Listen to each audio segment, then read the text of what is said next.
Look at your bulletin cover. Isn't that interesting? Alan shared a book with me about creationism and evolution and so on.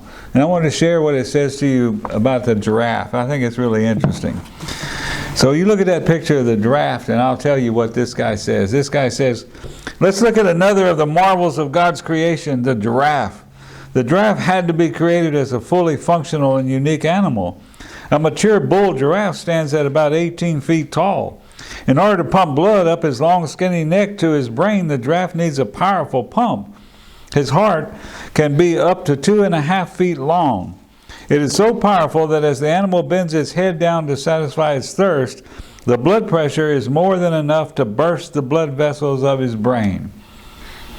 And we all know what that's like when we bend over and we get lightheaded when we straighten up again. Anyway, if evolution is true, then the giraffe is back to mindless, totally random, accidental chance processes occurring over long periods of time. To save its life and prevent it from blowing its brains out every time it bends its head down to get a drink of water. The evolution idea comes up short.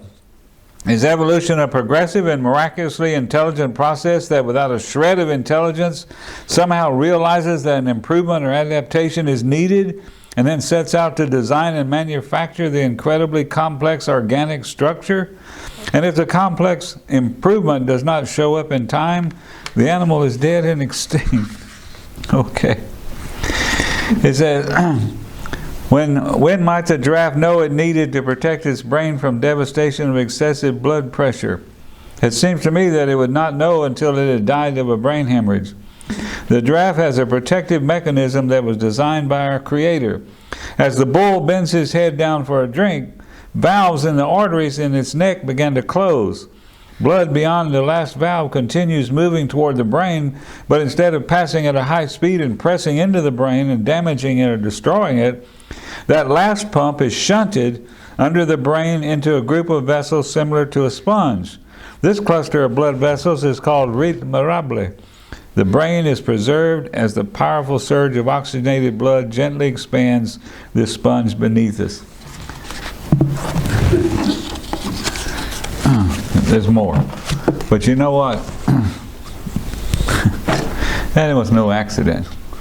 That stuff didn't happen by accident.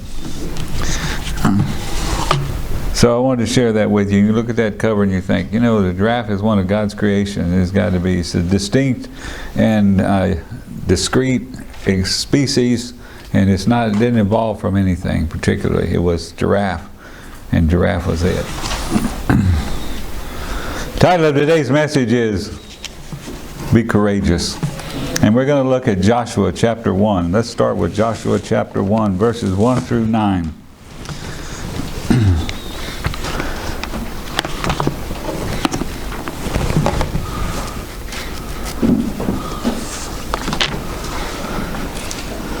Joshua's been the helper of Moses. He's been going along and he's been helping Moses. Now Moses is gone and now it all falls on Joshua. That's a heavy load. You have all of Israel out there and they're a reluctant and unruly bunch most of the time. And Joshua's got to deal with it. So the word of God comes down to him in the book of Joshua chapter 1 verse 1. After the death of Moses, the servant of the Lord, it came to pass that the Lord spoke to Joshua, the son of Nun, Moses' assistant, saying, Moses, my servant, is dead. Now, therefore, arise, go over this Jordan, you and all this people, to the land which I am giving them, the children of Israel. Every place that the sole of your foot will tread upon, I have given you, as I said Moses. From the wilderness and this Lebanon, as far as the great river, the river Euphrates, all the land of the Hittites, and to the great sea toward the going down of the sun, shall be your territory. No man shall be able to stand before you all the days of your life. As I was with Moses, so I will be with you. I will not leave you or forsake you. Be strong and of good courage, for to this people you shall divide as an inheritance the land which I swore to their fathers to give to them. Only be strong and very courageous, that you may observe to do according to all the law which Moses my servant commanded you. Do not turn from it to the right hand or to the left, that you may prosper wherever you go. This book of the law shall not depart from your mouth, but you shall meditate in it day and night, that you may observe to do according to all that is written in it. For then you will make your way prosperous, and then you will have good success. Have I not commanded you? Be strong and of good courage. Do not be afraid, nor be dismayed, for the Lord your God is with you wherever you go. It's a similar message all through the Old Testament into the New Testament. The herald angels told the shepherds, fear not. Jesus told the disciples after his resurrection, don't be afraid. Again and again we get this message. Paul says that God has not given us the spirit of timidity, but the spirit of truth and power. And as Christians, that's what and believers, that's where we go when we want to find courage. Now, what does it mean to be strong? We're supposed to be strong and courageous. What does it mean to be strong? We see that a lot. Every time something happens, then it's that person's strong. If something happened out at Redwood, then we put a big sign out there that says, Redwood strong. I don't know what that means, but we'd put it up there. And people would say, right on, that's exactly right. Redwood is strong. What does it mean to be strong? It means having force, intensity, not easily impressed, moved, solid and tough, well established is to be strong. What does it mean to be courageous? It means having a firmness of spirit which meets danger without fear. Firmness of spirit which meets danger without fear. And so many people in the Old Testament from Joshua on have, even with Moses, have been asked to be courageous, to go forward. To me, courageous has 6 points that I wanted to share with you. When we think about being courageous, then we think about rising above what is the normal scope of human behavior, human understanding, human reaction, into something greater than that. I remember one time when we were on vacation with my parents, they had a big Dodge van. Had big wide mirrors coming out the side, they could pull a camper with it. And we were in Kentucky. And we were going over across the river there, and they were working on the causeway and had reduced it down from 2 lanes to 1 lane divided. 1 lane divided. Do you get the picture now? This is a very narrow bridge. And I started across it in that van. We were all in the van. We were all going across the river. And here comes an 18-wheeler from the other direction. And I'm looking at how wide it is, and I'm looking at how wide the van I'm driving is. And I'm thinking, there's no way. We're going to have a big old wreck. I can't stop. I can't turn around. It's coming toward me. I'm moving toward it. There's no way I can pass it. And I'm thinking, y'all need to get things straight in your mind real quick, because we're about to have a bad old wreck right now. But then I just closed my eyes and kept going. And it passed by, and the mirrors probably passed that close together, but we just went right on by. And my father, who was sitting passenger, said, that was awful close. And I said, not a problem. Not a problem. I didn't see it that way, because I had my eyes closed. Being courageous sometimes having a little bit of faith and just moving forward. First of all, I'm going to give you 6 points. Being courageous requires a mind, requires a mind undeceived by shadows of danger, threat, or fear. A mind undeceived by shadows of danger, threat, or fear. I remember years ago, I got in a truck with my brothers. We were going down the Rio Grande River, and it had been a while since I'd been around my brothers. I'd been around my wife and my daughters, and I was really into that ethic, the female ethic. And I was riding passenger that particular summer, and we started down the road. We went to 10. We got through 10, headed down toward Uvalde. And I asked my brother who was driving, I said, do we have enough gas to get to Del Rio? He said, yeah. And then after a while I said, did you check the air pressure on those tires on the trailer? He said, yeah. And I said, what time do you think? And he looked at me and he goes, what's going on with you? And I said, I don't know. I just have this spirit of timidity. I am being harassed by shadows of danger, shadows of fear. I need to shake it and get rid of it. Because being courageous means you don't pay any attention to it. You just push on through. Now think of David. David showed up to deliver a package to his brothers at the camp, and there was Goliath on the hillside saying, send me a champion, send me a champion. 40 days and 40 nights he had blasphemed the living God. And David said, who is this Philistine? Who is this person? How come you're not doing something about it? And his brothers went, shh, don't talk about it. He's too big, he's too dangerous, he's too scary. You know the story. Word got to Saul and they said, bring me that young man. And they brought him in before Saul and says, can you defeat him? He says, yes, I can take care of this Goliath. He's a Philistine. He's a blasphemer. Saul said, well, good, here, take my sword, take my armor and all this stuff. David said, I can't use this stuff. He said, I don't know this stuff. But God will help me. Because he helped me with the lion and he helped me with the bear. And David was convinced that God would help him, and he did, and he struck Goliath down. He was not deceived by shadows of danger or threat or fear, because there was something greater in his life that caused him to be courageous, and that was the memory of the times that God had helped him. And he went forward. So that's the first thing about being courageous. Don't be deceived by shadows of danger, threat, or fear. Secondly, being courageous requires a mind anchored in faith. If it's just you, you're out there by yourself. If it's just you. But if you have a mind anchored in faith and you have God with you, he said with Joshua, I will be with you wherever you go. What a blessing that is. Think about Elijah. Now Elijah told the people, said, listen, if Baal is God, then worship Baal. If God is God, then worship God, Yahweh. If Yahweh is God, then worship God. Stop standing in the middle of the road. Stop straddling the fence. Make up your mind one way or the other. So he had a contest.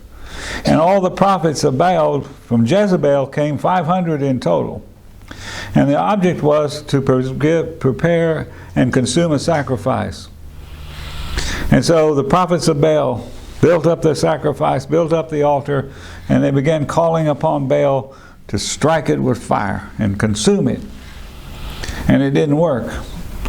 And Elijah said, maybe you got to holler a little bit longer, maybe or louder. Maybe Baal is asleep.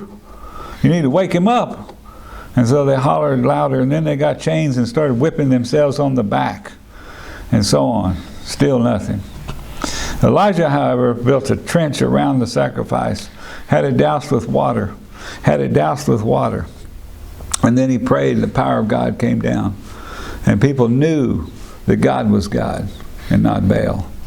But Jezebel said, and they destroyed the prophets of Baal, said, you destroyed my prophets, I'm going to destroy you, and put him under a death sentence. He took off into the desert. He was afraid. He knew God. He saw the power of God, but he was afraid. He went off into the desert for 40 days and 40 nights and finally ended up in a cave. And he's living in the cave there. And then God revealed himself to him. And God said to him, what are you doing here? He said, I want you to go down and I want you to anoint the different kings of the different tribes. And then Elijah had a choice to make. He could be courageous. He could say, you know what? The angels fed me in the desert. You protected me. You showed me your power. Why am I cowering in this cave? You've shown yourself to me. And so he left and he went back. And he showed courageousness that way. And he did that which God required him to do. He had a mind anchored in faith. Thirdly, being courageous requires a mind that is aware of the utility of options. A mind that is aware of the utility of the options. Boy Scouts would say, be prepared.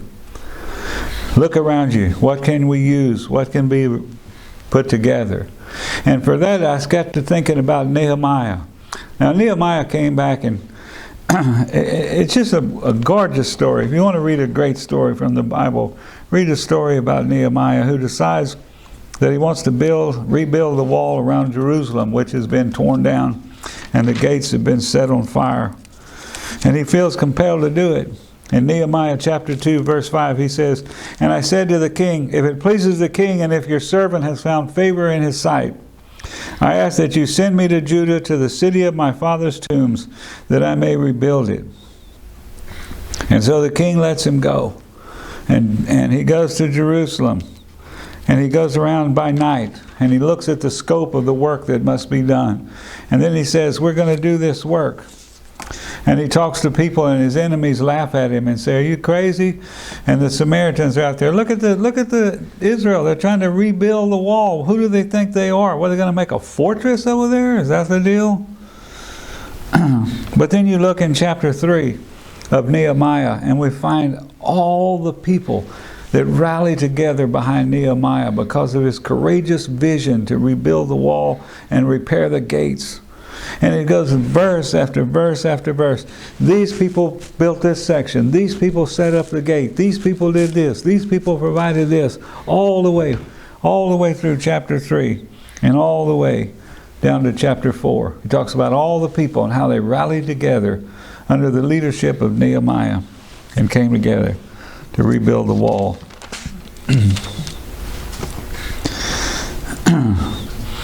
And then when the Samaritans wanted to come against them and destroy what they had done, we read in Nehemiah chapter 4, verse 13, "Therefore I positioned men behind the lower parts of the wall at the openings, and I set the people according to their families, with their swords, their spears, their bows.